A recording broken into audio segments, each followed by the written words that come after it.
Nesse vídeo eu quero falar com você um pouco sobre a educação cristã e o valor que ela tem no nosso contexto religioso. Esse negócio de ensino, de estudo bíblico, de seminário, de se esforçar para promover conhecimento na igreja. Será que isso mesmo é de Deus? Ou é paranoia dos teólogos, daqueles que estudaram um pouquinho mais que os outros e ficam falando essas asneiras, se esquecendo que a letra mata e o espírito vivifica? Eu fui tocado por Deus para gravar esse vídeo a você. Fique conosco e entenda melhor sobre o assunto. O meu nome é Clésio Lefa e você está no canal Ensino Sem Fronteira.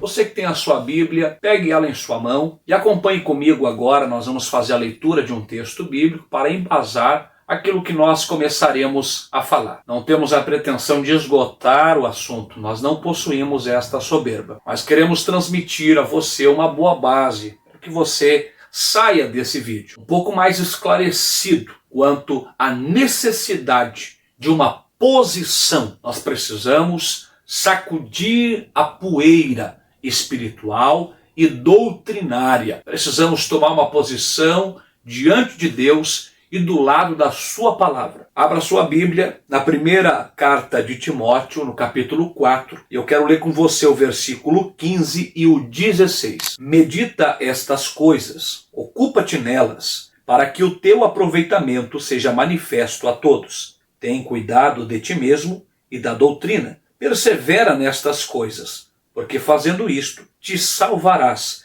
tanto a ti mesmo como aos que te ouvem. Queridos irmãos, em nossos dias está se tornando cada vez mais comum as frases e as palavras de pessoas que não amam a palavra de Deus, não estão apegadas à palavra de Deus. É comum nós ouvirmos essas pessoas falarem o seguinte: eu não preciso estudar, eu não preciso sentar em uma classe, eu não preciso sentar para ouvir. Afinal, eu oro a Deus e Deus me revela tudo pelo seu Espírito. Só que quando uma pessoa pensa assim, nós já caímos em um dilema. Nós já ficamos um pouco sem saber o que responder diante do seguinte: Jesus chamou seus discípulos, a estes deu a vocação, fez o chamamento, os escolheu para dar continuidade àquilo que ele começou. Então trouxe a eles uma ordenança. E essa ordenança consistia em ir e ensinar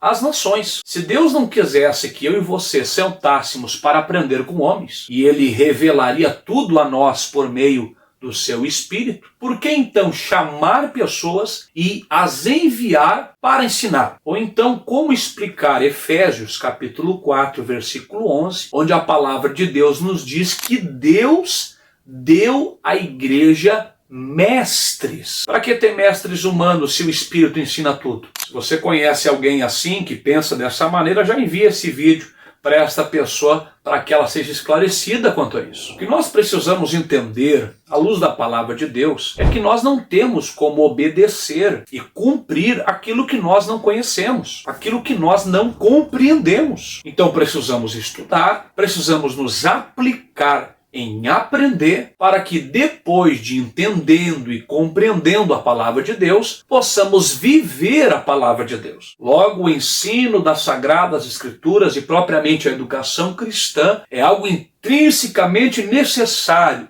para alguém que quer agradar a Deus. Deixa eu falar uma coisa aqui que eu julgo importante. Independente do tempo de conversão que você ou que eu possa ter, pouco, se muito, se 30, se 40, ou se 50, ou 60 anos de fé, o que nós precisamos entender é que nada disso nos tira a responsabilidade de continuarmos aprendendo, a não ser que você já julgue que você sabe tudo. Aí sim, aí você é um caso à parte. Então este vídeo não é para você. Você é um caso à parte, você já sabe tudo e de fato você não precisa mais aprender. É claro que isso só evidencia uma soberba pessoal, um orgulho pessoal que está sobre a sua vida. E você precisa se dobrar, reconhecendo que você precisa sim, depende sim, constantemente das instruções e dos ensinos do Senhor. Um fato interessante sobre esse negócio de aprender é que o termo discípulo, ele significa também aprendiz. Logo, nós devemos ser eternos aprendizes. Ninguém pode dizer que não tem mais nada para aprender. Só existiu um nessa terra que sabe de tudo, soube de tudo e sempre saberá de tudo. Ele é onisciente. O nome dele é Jesus. Por mais esforçados que sejamos e por mais tempo que nós dedicamos ao estudo das Sagradas Escrituras, sempre haverá algo a mais para nós aprendermos. Sejamos humildes para aceitar isso. Se você deixar de aprender, na mesma hora, no mesmo instante, você deixará de ser um discípulo de Cristo. Conceito de educação. Educação vem do latim educare, que significa literalmente guiar, instruir, conduzir para fora. No Novo Testamento, destaca-se a palavra grega paideia, com o sentido de instrução. E o dicionário bíblico Wycliffe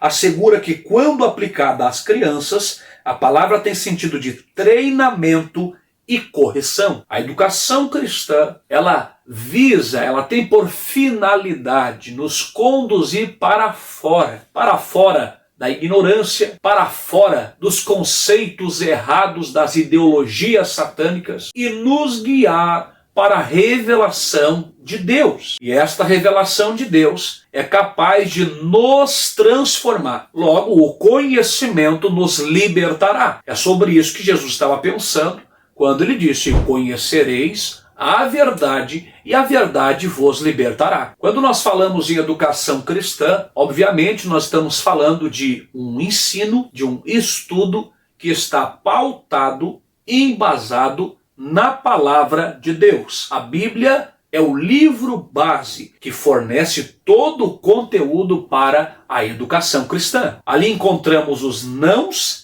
e os sims de Deus, o que Ele quer e o que Ele não quer que nós façamos. E você acha que isso é algo ruim para você? Saber a vontade de Deus é algo ruim para você? Deixa eu melhorar aqui. Você acha que isso é algo ruim para a igreja? Conhecer a vontade de Deus? Saber o que Deus se agrada e o que Deus se desagrada? Você acha que isso é ruim para a igreja? Não, é claro que não. Fazendo essa pergunta, a resposta da grande maioria dos crentes é isso, é claro que não. Mas na prática, muitos têm se feito verdadeiros oponentes do ensino das Sagradas Escrituras. Não se esforçam pela escola bíblica, não se empenham para promover o ensino ou seminário ou cursos teológicos na igreja local, não participam de eventos assim e às vezes ainda falam uma besteira ou outra para aqueles que estão estudando, como se estes fossem os errados. Eles aí estão buscando letra demais, eles estão perdendo tempo. Eu busco tudo em Deus. Esse é o contexto miserável, doutrinário que nós estamos presenciando nos dias atuais. Eu escutei recentemente de um pregador que estava pregando em uma igreja que se julga simples, se julga humilde, só que é um contexto de simplicidade e humildade totalmente diferentes das Sagradas Escrituras. Esse pregador, assim, aproveitando aquele ensejo que ali só tinha irmãos ignorantes quanto à palavra de Deus. Ele disse assim: aqui é bom de pregar, porque aqui não tem teologia. Então, eu paro para pensar o que passa na mente desse pregador. Aqui é bom de pregar, porque aqui não vai ter ninguém para me refutar. Aqui eu posso falar heresia à vontade.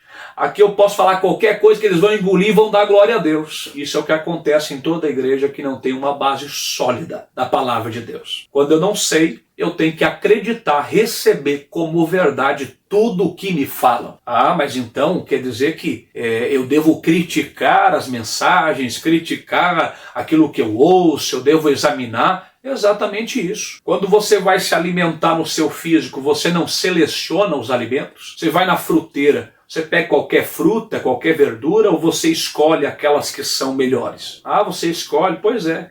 Para se alimentar a gente escolhe. Quem sabe o que é bom e tem discernimento do que é ruim, não come qualquer coisa. Embora isso seja algo tão ruim para muitos hoje em dia, eles vão chamar alguém que é desta maneira de carnal, de pessoa que não dá lugar para Deus, ou de frio, de geladão. A Bíblia nos fala de um povo, umas pessoas, os crentes de Bereia, os moradores de Bereia, que mesmo diante da pregação e ensino do grande apóstolo Paulo, deixa eu pausar um pouquinho aqui para refrescar a sua memória. Foi o maior doutrinador do Novo Testamento. Só ele escreveu quase a metade do Novo Testamento. São 13 cartas de instruções e ensino. Pensa num mestre levantado, capacitado, habilitado por Deus. Agora os crentes de Bereia, mesmo diante do Paulo, que muitos, quem sabe, iriam fechar os olhos e engolir o que mandar, eles então vão examinar as Escrituras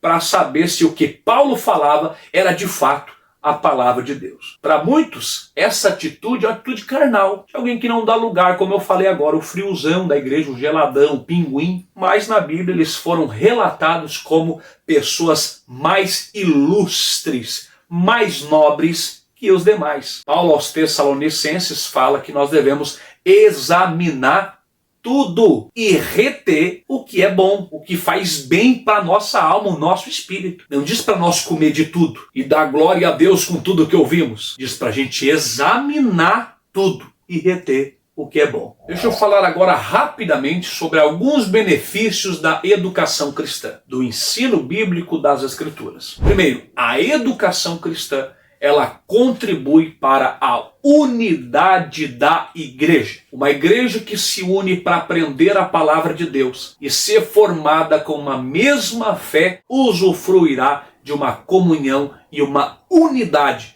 que os cafezinhos, que as confraternizações, os churrascos, os pães com bolacha não podem promover. Estou falando da verdadeira unidade, a unidade do Espírito. Segundo, a educação cristã, ela atua também como um antídoto contra as heresias dos falsos mestres, dos falsos pregadores, dos falsos pastores da nossa atualidade. Ao longo da história da igreja sempre houve o verdadeiro e o falso. Nós não podemos tapar os nossos olhos e fingir que estamos vivendo no país das maravilhas, em um conto de fadas. Tá tudo bem, tudo é crente, tudo é bonzinho, tudo é anjo, tudo é uma benção. Se você está vivendo assim, receba esse chacoalhão de Deus agora. Tem falso na igreja, tem pregador falso na igreja, tem obreiro falso na igreja, tem pastor falso na igreja, e até o diabo se transfigura como anjo de luz. Como diz o pastor Ciro Sanches de Borde, é muito mais perigoso,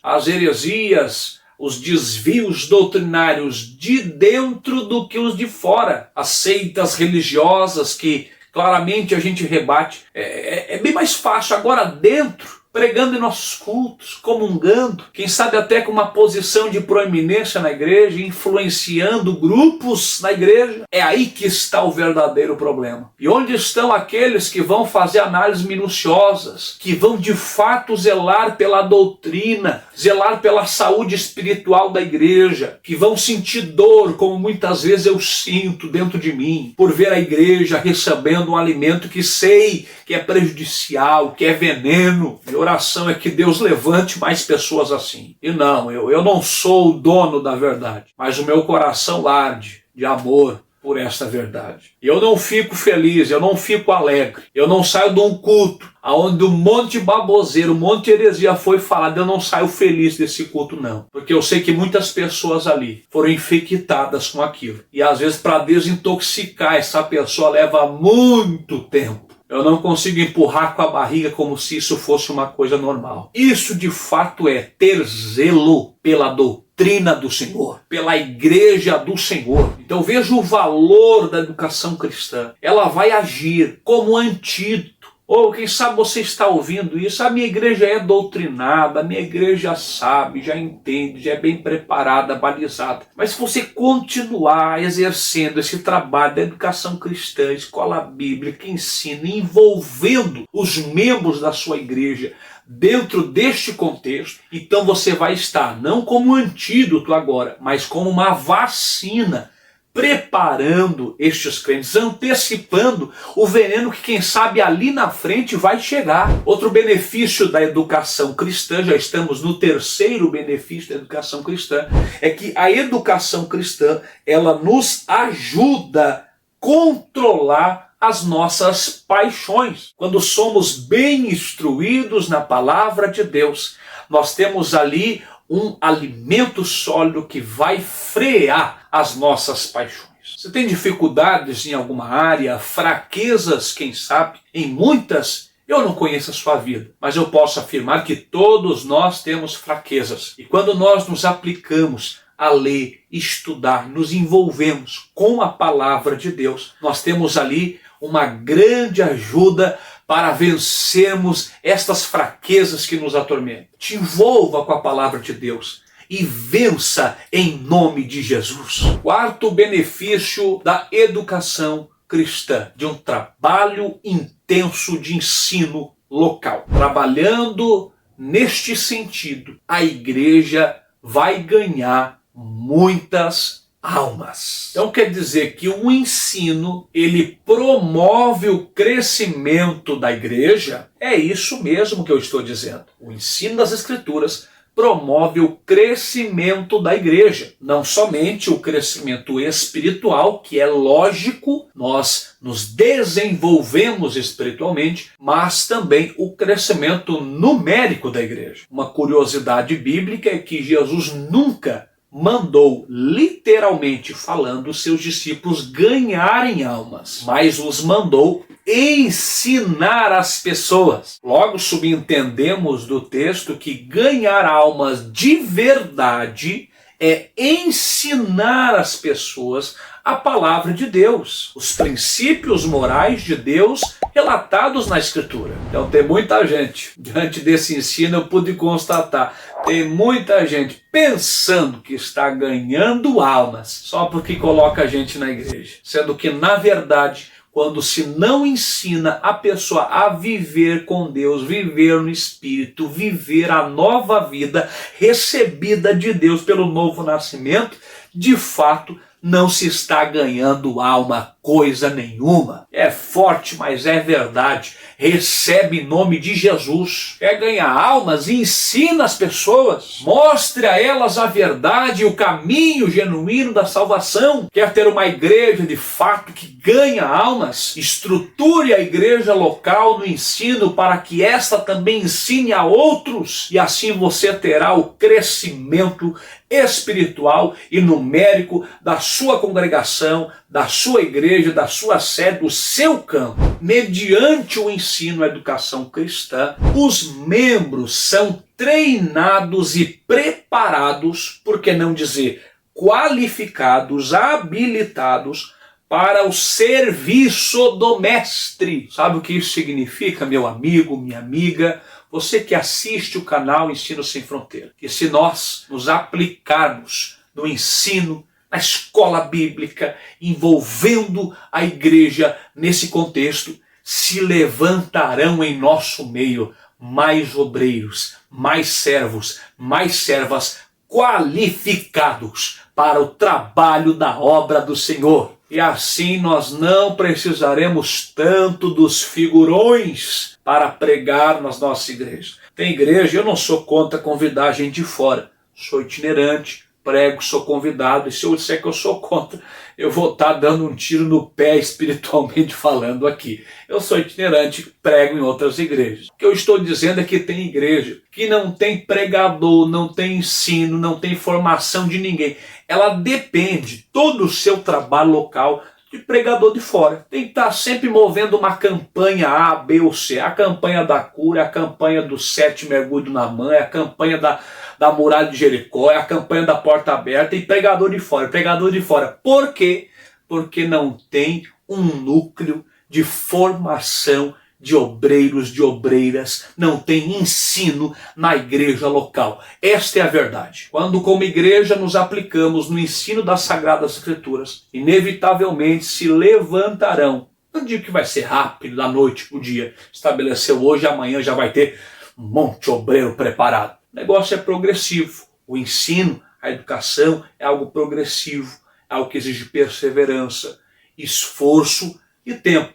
Então não vai ser da noite para o dia. Mas uma coisa é certa, que vai acontecer, vai acontecer. Deus levantará gente preparada para a sua obra, se você, na sua igreja local, na sua congregação, se esforçar para implantar uma base, um conjunto, um grupo, um núcleo de estudo da palavra de Deus. Seja influenciado, seja influenciada por esta palavra. Se você é membro de uma igreja e a sua igreja não tem esta preocupação, passe isto ali, leve esta mensagem e na igreja que você congrega, lute pela escola bíblica, por um núcleo de curso teológico, lute pelo crescimento no conhecimento da palavra de Deus. Caso contrário, nós vamos ter que nos contentar com sopas ralas semanalmente. Alimento que não tem qualquer capacidade de sustentar uma igreja com uma fé equilibrada e pura na presença de Deus. Vai ser uma igreja sempre debilitada, uma igreja sempre de altos e baixos, uma igreja sem estrutura. Vai ser sempre um ciclo, né? Um ciclo. Entra gente, sai gente, entra gente, sai. Ninguém se firma nessa igreja. E aqui vai uma palavra profética a você que está ouvindo esse vídeo. É muito fácil. Nós vemos aquelas pessoas que se desviam e a gente dá-lhe pau, né? Ela se desviou, é carnal, não quer saber das coisas de Deus, não quer submeter, é rebelde, é isso, é aquilo. É muito fácil fazer isso. Mas muitas vezes a culpa destas pessoas não conseguirem se firmar é minha e é sua. Porque enquanto elas estavam perto de nós, nós não as instruímos a respeito de como servir a Deus, de como suportar firme na fé na hora da tribulação, de como resistir às tentações e tantas outras doutrinas essenciais da fé. Eu te convido a olhar para dentro de você. Se você é um líder, um departamento, um pastor local, olhar para dentro de você, como você tem trabalhado na obra de Deus. Te convido a fazer essa reflexão. Antes de nós batermos em todo mundo que sai das nossas igrejas, vamos olhar se de fato fornecemos o alimento necessário para que elas subsistissem ali. Uma coisa é certa, se eu não sou bem alimentado, eu não consigo ficar de pé. Ninguém que é mal alimentado consegue trabalhar e ficar de pé. Assim é no material e assim é na igreja. Muita gente não consegue andar mais porque não tem estudo, não tem algo sólido, não tem algo consistente para alimentar a sua alma. É só barulho, é só auê, é só grito, é só movimento, mas não tem algo mais sólido. Eita, as almas precisam ser bem alimentadas. Deus se preocupa com a alimentação das suas ovelhas. O salmista no Salmo 23 diz que Ele me guia aos pastos verdejantes. Ele não me leva para pasto seco. Ele não quer que as suas ovelhas comam pasto seco. E você que foi posto na posição de pastor, entenda isso. Ele não quer que as suas ovelhas comam pasto seco. Estude, leia, se aplique e busque mais de Deus para poder servir a igreja melhor. E Deus vai te abençoar e abençoar o rebanho que Ele te colocou. Queridos irmãos, nós chegamos na parte final deste vídeo e eu gostaria de perguntar a você agora. Você ainda sente que não precisa da escola bíblica, não precisa aprender mais da palavra de Deus, se envolver com isso na igreja local, trabalhar em prol do estabelecimento de uma base sólida aonde você está? Conte para mim aqui nos comentários, eu vou ter maior prazer de ler e também ajudar você nesse processo. Que Deus possa te incendiar e por onde você for, você seja um ferrenho defensor da escola bíblica dominical, da escola de obreiros, da escola para pregadores e tudo que envolve educação cristã, discipulado, seminário, cursos específicos de aperfeiçoamento ministerial. Deus conta com você nesta última hora. Tem muita gente batendo, se opondo as escrituras, famosos defensores da ignorância. Quanto mais ignorante, quanto menos souber, melhor. Mas nós não somos destes. Nós não somos falsos profetas, falsos ensinadores, falsos ministros, falsos pastores. Nós somos autênticos servos de Deus que colocaram os seus pés firmados sobre a rocha, sobre a palavra de Deus, que afirmam em alto e bom som o lema deste canal: em nome do Rei, em prol do reino de Deus e crendo sempre na autoridade máxima das Escrituras.